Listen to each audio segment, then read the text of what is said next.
Alright guys, Paco Slim finally back from my break and in front of my mic. So I wanted to come back and do something that I probably should have done earlier, but of course didn't have the chance to. I've had enough time to play the Injustice app now, and I think I can give a review of it. So we're going to go through it, and I'm just going to mention all the features and what I think of them. So I'm going to go through, hope you enjoy. So what is the Injustice app?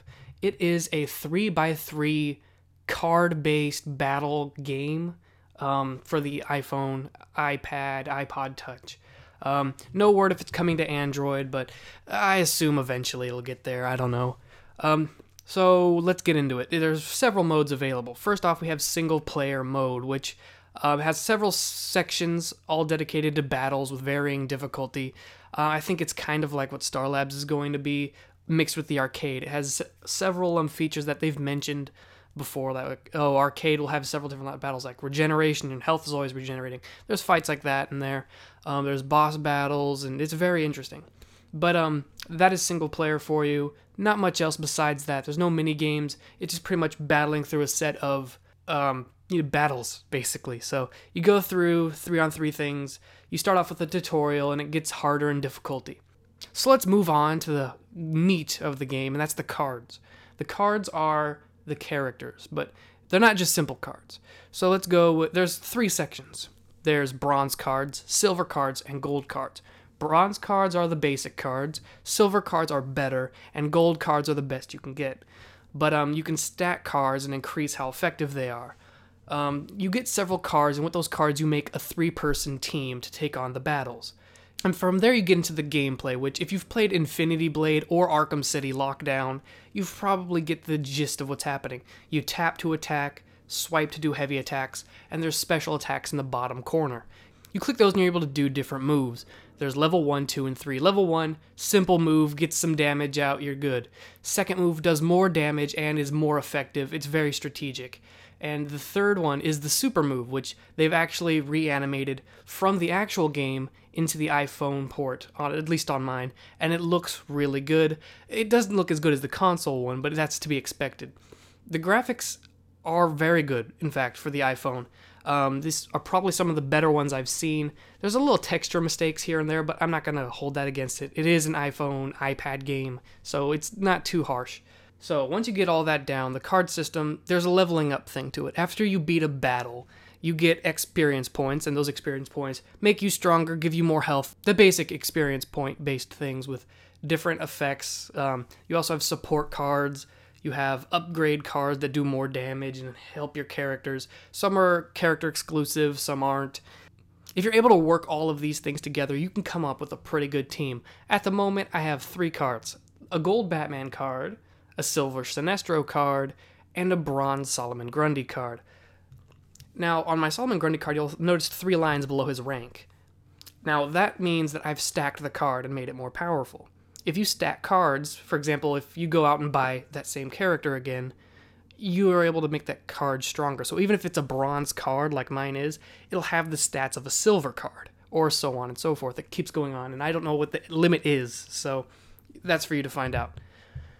You can also level up attack points, and those attack points are very interesting, and they make the cards do more damage and the special moves. Some I've noticed get flashier, some get secondary status effects.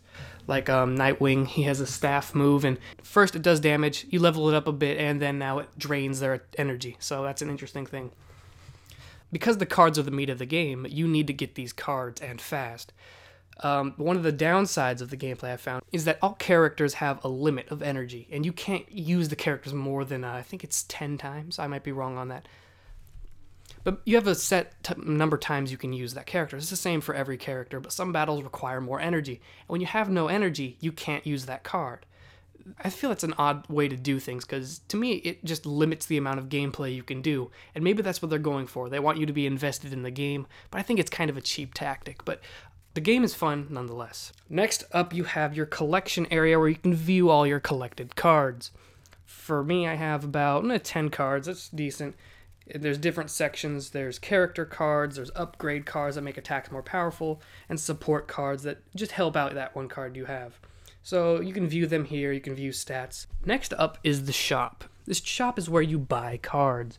and they are sold in either the form of booster packs, which are cheaper, or the character cards themselves, which can go very, very expensive, as you can see with some of these cards being up to 220,000 credits, and credits you earn by winning battles.